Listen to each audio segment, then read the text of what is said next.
Determine el momento de inercia de masa I sub z del sólido que se forma al girar el área sombreada alrededor del eje Z. La densidad del material es 7,85 megagramos por metros cúbicos. Aquí en la gráfica vemos que la función es z al cuadrado igual a 8y, donde z varía desde 0 hasta 4 metros.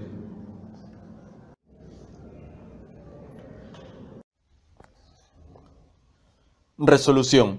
Recuerda que el momento de inercia de un disco circular delgado de masa m y radio r respecto al eje perpendicular al disco, en este caso el eje z, es igual a 1/2 de su masa por el radio al cuadrado. Y los momentos de inercia de un disco circular delgado respecto a los ejes que se hallan en el mismo plano del disco, en este caso x e y, son iguales a 1/4 de su masa por el radio al cuadrado.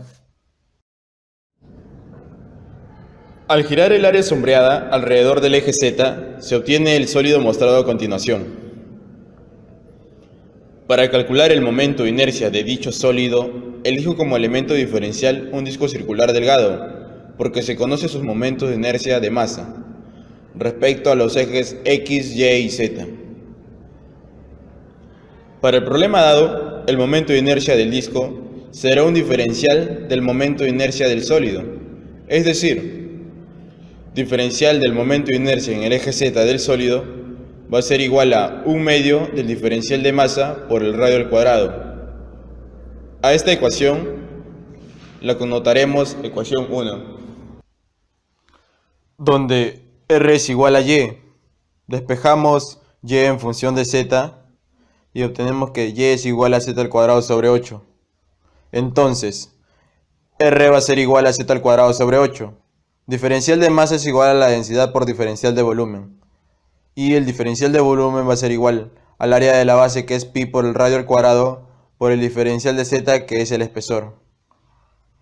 Reemplazando r igual a z al cuadrado sobre 8, tenemos que el diferencial de masa es igual a la densidad por pi por z a la cuarta sobre 64, diferencial de z.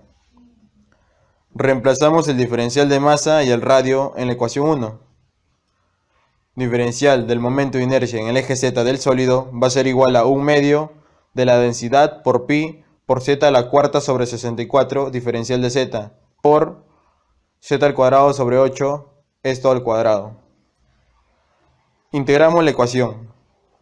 Integral del diferencial del momento de inercia en el eje Z del sólido va a ser igual a integral de 1/2 por la densidad por pi por z a la cuarta sobre 64, diferencial de z por z a la cuarta sobre 64.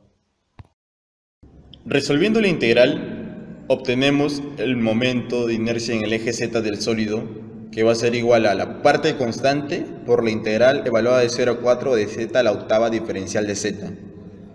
Evaluamos la integral y vamos a obtener que el momento de inercia en el eje Z del sólido va a ser a la cantidad que podemos observar. Hacemos los cálculos y no nos olvidemos de las unidades. Por lo tanto, obtenemos que el momento de inercia en el eje Z del sólido va a ser igual a 87.685,546 kilogramos por metros cuadrados.